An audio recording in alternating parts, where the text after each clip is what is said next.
Bem, vamos aqui então falando sobre adições e exclusões. Veja, as adições e as exclusões são os ajustes que nós faremos no lucro contábil para encontrarmos o lucro fiscal ou lucro real. A lógica é essa. Nós temos aqui na primeira linha o lucro contábil, tá? Quando encontramos o lucro contábil, nós iremos fazer adições e exclusões. Após isso, encontraremos o lucro fiscal, que o fisco chama de lucro real. Neste exemplo, nós temos aqui um lucro contábil de R$ 1 milhão, mas tivemos aqui R$ 150 mil de despesas que o fisco olhou e disse: olha, esses 150 mil dessas despesas nós não aceitamos para reduzir o lucro. Então adicione. Adicione aonde? Adicione a base de cálculo do lucro. Então, quando nós adicionamos, esses 150 mil voltam para a base de cálculo. Mas o fisco olha para as exclusões e diz o seguinte: olha, tem algumas receitas ou despesas aí que não precisam ser tributadas. Então, retirem, tudo bem? Retirem e nós teremos o lucro real, o lucro fiscal, que neste caso aqui, com números fictícios, foi de 1.070.000. Então, nós só iremos chegar ao verdadeiro lucro tributável, aquele que o fisco quer incidir o imposto de renda e a contribuição social, se nós aplicarmos as adições e exclusões. Então vamos aqui começar falando pelas adições, tá? O que são elas? Veja, as adições são despesas contabilizadas e não aceitas pelo fisco. Comece a entender que são despesas que o fisco não aceita. Não aceita como? Não aceita para reduzir o lucro. Você precisa entender que a contabilidade apura o seu lucro, o seu resultado, que pode ser o lucro ou prejuízo. Mas para a contabilidade apurar o lucro ou prejuízo, tem algumas despesas que reduzem o lucro. O fisco olha para essas despesas e diz: eu não aceito elas. Você precisa adicionar elas de volta à base de cálculo para que a base de cálculo fique maior, para que eu possa arrecadar mais imposto de renda. Continuando, são aqueles valores registrados pela contabilidade da empresa em despesa, mas que a legislação fiscal não aceita como dedução do lucro. Então, se uma despesa foi retirada do resultado contábil, este aumentou. Por isso, chamamos de adição ao lucro líquido. Um exemplo, veja, despesa com multa de trânsito reduz o lucro contábil, mas o fisco não aceita que reduza a base de cálculo do imposto. Então, vamos aqui imaginar contabilidade, fisco. Uma empresa foi apurar o seu resultado e esta empresa teve uma multa de trânsito. Ora, quando a empresa teve uma multa de trânsito, ela tirou o dinheiro, pagou a multa de trânsito e o que foi que aconteceu com o lucro? Reduziu. Concorda que reduziu? Toda despesa faz o lucro reduzir. Só que o fisco disse: não, senhor.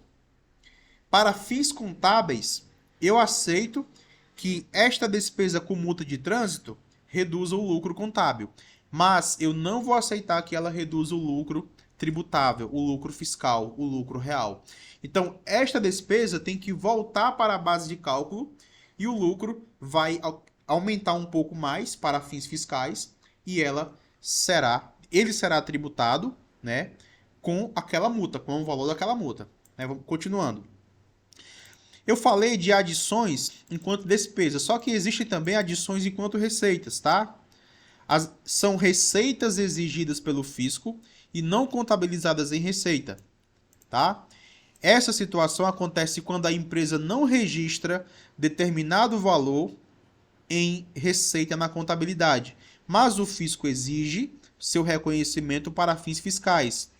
Como não contabilizado, assim não compõe o resultado da empresa, assim deverá haver uma adição ao lucro fiscal. Então, adições são tanto despesas como receitas. Tudo bem? Que fique bem claro. a empresa teve uma receita que ela não registrou na contabilidade por algum motivo, mas o fisco diz, essa receita que você não colocou na contabilidade precisa ser adicionada para fins fiscais, para que o lucro aumente, para que eu arrecade mais imposto de renda e contribuição social. A pergunta é, o fisco não aceita algumas despesas. Então, quais as despesas que ele aceita?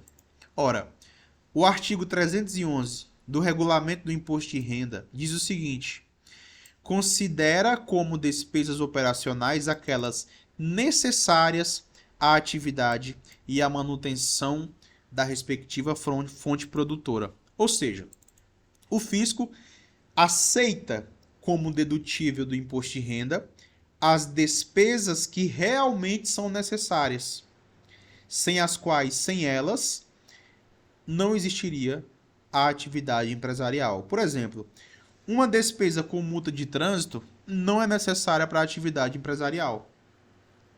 Uma despesa com alimentação dos sócios, o fisco também não aceita, porque pode ser superfaturado.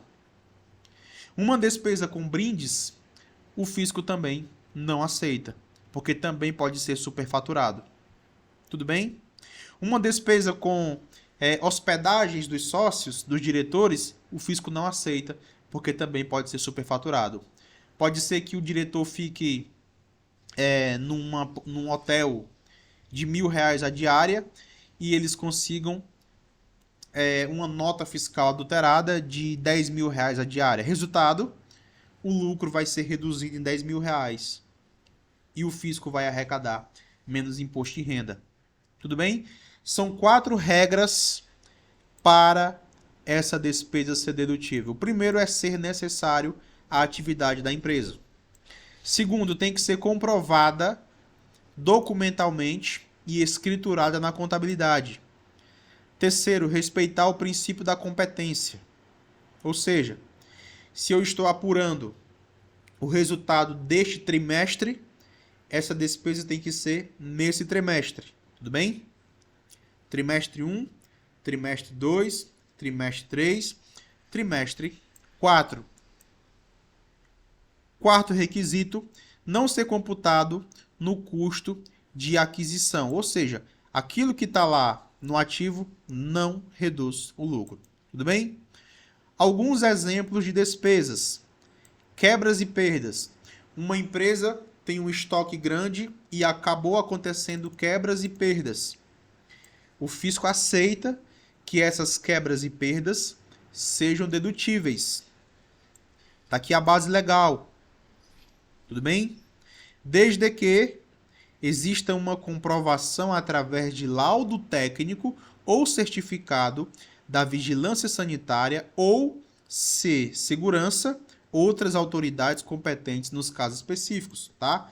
Então tem que ter uma comprovação formal com um laudo técnico ou outra autoridade competente dizendo que realmente houve quebras e perdas para fins de dedutibilidade, tá bom?